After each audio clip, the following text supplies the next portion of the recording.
La economía en el 2025 en el mundo es un descalabro. Para todos ustedes va a estar completamente en caos. ¿Qué tal? Por ejemplo, vamos a tener un cambio económico en el modelo donde prácticamente van a querer que no utilicemos dinero en efectivo. Pues esto genera caos. Ejemplo, pasó en China que hubo un desastre.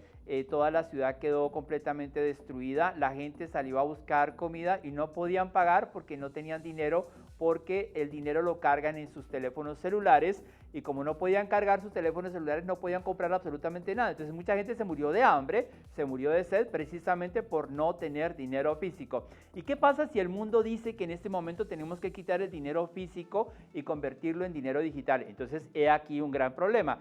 El no tener el dinero físico en nuestro bolsillo genera caos a la hora de una realidad apocalíptica. ¿Qué pasa con este modelo? El desarrollo indica que prácticamente la gente tiene que ir a buscar oro, plata, tenemos en este momento el Bitcoin y el litio. Estos cuatro garantes de la supuesta economía emergente van a transformar esta economía digital. Pero otra parte de la economía digital nos genera este cambio. Uno en el foro, donde prácticamente en China presenta el 18 de julio de este año 2024 hacia el 2035 su nuevo plan de postcapitalista hacia una economía emergente. Y por otro lado vemos cómo Brasil, India, China y Sudáfrica se unen para desarrollar a través de Rusia el famoso modelo BRICS.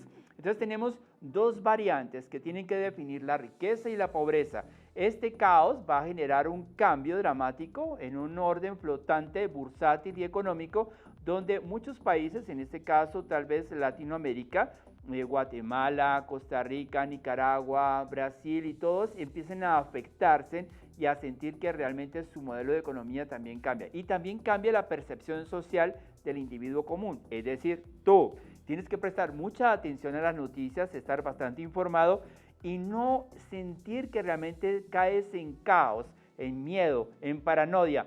Recuerda, es mejor que te avives cambiando y transformando tu modelo económico de una forma individual, siendo más perceptivo, más responsable con la información y lo más importante se llama adaptabilidad. La adaptabilidad genera entre las especies la riqueza, la oportunidad del cambio y la transformación. Pero si entras en pánico y en miedo, ya no estás adaptándote, estás entrando en caos y por tanto vas a crear una excepción circunstancial en la cual vas a emerger hacia la pobreza. Entonces, emerge hacia un cambio positivo, sé lógico, analiza, sé entendido, transfórmate y lo más importante es que seas proactivo para que esta circunstancia te genere una oportunidad muy interesante de superación y de sentirte que realmente estás próspero. Ánimo, todo depende de ti, esa sería tu economía, así que cambia con nosotros y cambia con el mundo ahora.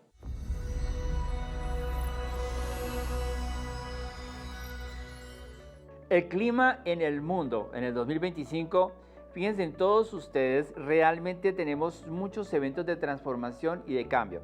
Primero que todo vamos a tener un fenómeno de la Niña hasta mayo con una temporada de intenso calor y luego con temperaturas muy extremas y asfixiantes, algo así como que ¡ay, qué calor, por Dios! Y te colocas en el piso y no respiras, y te levantas y sientes que la cabeza se te quema.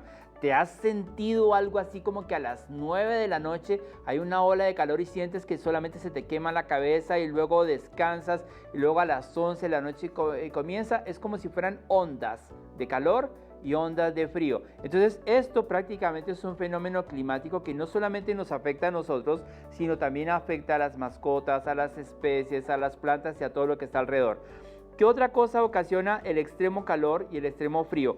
Uno, que en diferentes partes del planeta se genera lluvia. Vimos el efecto climatológico de lo que pasó en Acapulco, de los huracanes en Miami, de las famosas nevadas e inundaciones en el desierto del Sahara, cómo se transforma el paisaje. Y también vimos el fenómeno y el desastre de España y otros fenómenos y desastres aún mucho más graves. ¿Qué pasa? Estamos viendo que caen rocas de hielo del cielo. Vemos tornados de fuego que se están generando por las intensas temperaturas y los incendios. Vemos tornados de arena, vemos tornados prácticamente de dropas de agua y vemos de alguna forma esos tradicionales tornados y ya no solamente vemos uno en el horizonte, podemos ver formaciones de 3 y de 4 al tiempo. Entonces vemos como una especie de película de terror climatológica donde el participante, prácticamente el protagonista, ¿quién es? tú mismo, yo, cualquiera. Estamos expuestos a estos cambios.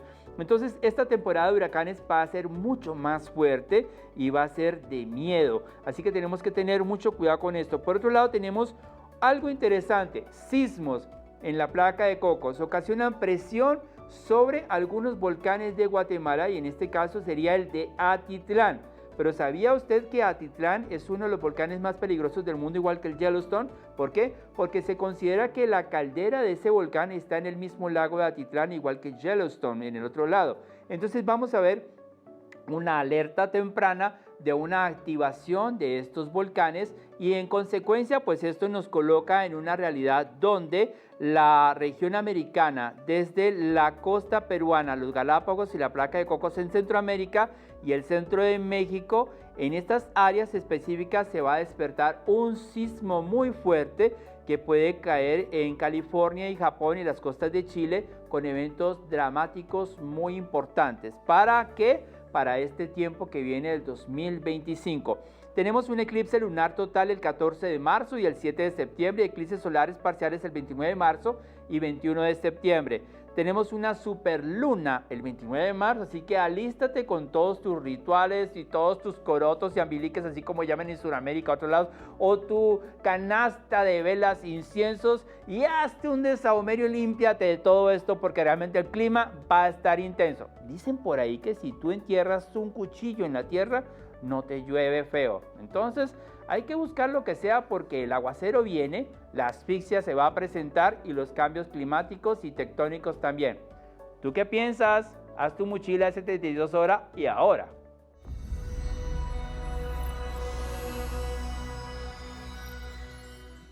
La política en el mundo va a estar de moda. Creo que me voy a cambiar el peinado y me voy a mandar a hacer un copete así porque creo que viene un presidente de Estados Unidos que va a decir: así me gusta, que seamos nacionalistas, que creamos en nosotros y que todo sea made in yo. Perfecto.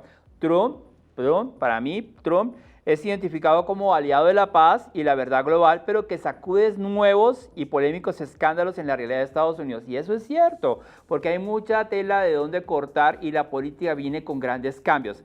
El horóscopo asume transformaciones donde la migración irregular que se ha generado en todos estos movimientos durante todos estos años en la política promueve evitar la participación del país en los conflictos del planeta, que es prácticamente lo que Trump desea. O sea, Trump no va a querer que prácticamente exista más participación en guerra. Por otro lado, Putin dice que es un aliado de la dignidad y de la moral del Estado ruso. Bueno, tenemos que ver eso y tenemos que entender que hay que defender las fronteras de ese bloque como él lo plantea y ese es un cambio político. Pero ¿qué pasa?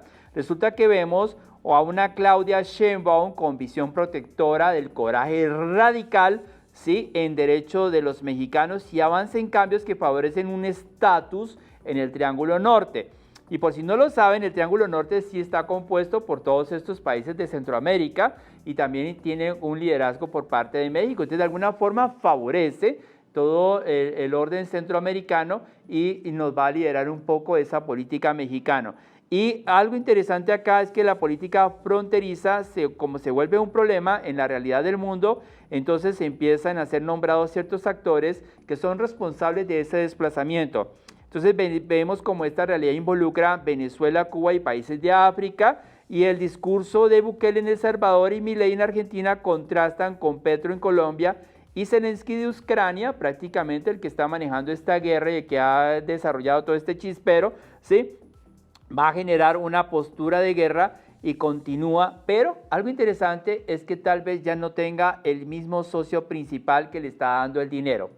Algo interesante acá es que hay un cambio de rey. Adivinen dónde. La monarquía de Inglaterra coincide con el adiós al emérito de España. Es decir que hay un bye bye a un rey viejito por ahí de España, un señor con todo el respeto del mundo, pero va a ser algo interesante porque va a subir Haakon, ¿sí?, el rey Magnus de Noruega. Esto es noticia donde esos súbditos van a tener este cambio y transformación.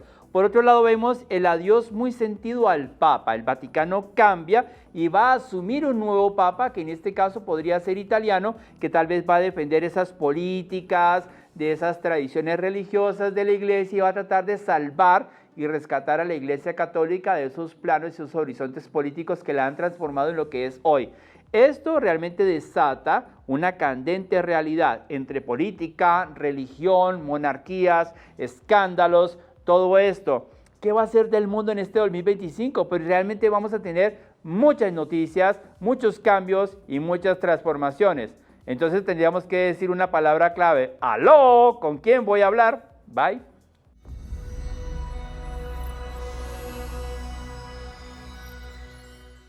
Para este planeta Tierra, en el mundo, todas las comunidades, en el plano social, vamos a tener líderes ambivertidos. Ustedes me van a decir, ¿pero qué son líderes ambivertidos? Bueno, es algo así como introvertido y extrovertido. Imaginemos un presidente introvertido. Solamente piensa en lo que él quiere, se encierra, no escucha a nadie, se aísla y asume todo tipo de políticas que sean buenas para él en su manera de pensar. ¿Y qué sería un presidente extrovertido? Bueno, podría ser un presidente que prácticamente está mirando las cosas de otra forma, que está prestando atención tal vez un poco subgeneral o algo por el estilo, pero estos dos contrastes pueden también desarrollar una personalidad de un líder psicópata. Estamos hablando de nacionalistas extremos, de extrema derecha radicales, que pueden pensar que pueden ir a combatir ciertos núcleos de las masas sociales y las pueden colocar en algún lado o corregir con ciertas políticas estructuras sociales, sobre todo en órdenes culturales, antropológicos, sociales, religiosos, y puede llegar una época de la imposición. Entonces, ¿qué genera esto en la realidad humana para el 2025? Vamos a experimentar cambios en la política mundial, sobre todo en países de Europa, en países africanos y en países suramericanos. ¿Y esto con qué fin? Con el fin de alguna forma que las migraciones empiezan a explotar la realidad cultural y vamos a ver cambios. Antes podíamos decir que Europa era limpia y que los europeos eran realmente una cultura espectacular. Hoy tenemos como que ese criterio de que Europa pues está en otras condiciones y el europeo, como está prácticamente a la variante de la migración, está generando caos sociales y en la percepción nacionalista también genera culturas radicales, y eso es lo que estamos viendo en las nuevas culturas. Por otro lado, vemos que hay demandas en temas de salud por la imposición de las nuevas medidas sanitarias, y Júpiter en Cáncer el 9 de junio va a manifestar una realidad de las políticas de protección a la niñez. Es que la identidad va a estar en una custodia intercultural donde prácticamente la gente va a definir sus derechos. Yo pienso, yo siento, yo quiero que todo el concepto de humanidad no se pierda. El mundo se inclina a una confrontación militar sin tomar en cuenta las consecuencias para el resto de la humanidad. Yo creo que Urano en Géminis el 7 de julio proyecta un avance cuántico y esto va a generar una tecnología hacia los cambios del planeta. Neptuno, sobre todo en Aries, el 30 de marzo, coloca a la humanidad en una actitud impulsiva de conflictos por confrontación. Así lo he escrito, en los mares del mundo, entre fuerzas militares de países y con objetos voladores no identificados. Entonces, ¿qué va a crear esto? Va a crear un modelo de la nueva fuerza espacial. ¿Para protegernos de qué? De una invasión extraterrestre. Entonces, primero nos vemos unos países en guerra y luego los vemos unidos, dizque uniéndose para poder enfrentar un enemigo que nadie conoce y nadie sabe cómo se llama, cómo son, cómo serán, a qué vienen y qué quieren de nosotros. Bueno, había una serie muy espectacular en los 70s y en los 80s que se llamaba B, ¿cierto? ¿Se acuerdan? Y había una general especial extraterrestre que prácticamente era una reptiliana. ¿Será que nos acercamos a eso? ¿Será que vamos a hacer prácticamente materia mercantil prácticamente para el consumo de otras especies? ¿Será que tenemos miedo a enfrentarnos a ese cambio? ¿O será que tenemos que sentirnos que estamos acompañados por otros hermanos de otros planos de pensamiento, de otras especies y otras culturas? ¿El mundo hacia dónde va? ¿Hacia dónde vamos? ¿Qué entendemos? ¿Hemos visto lo que hemos visto o todavía no lo creemos? ¿Tú qué sientes? Dime.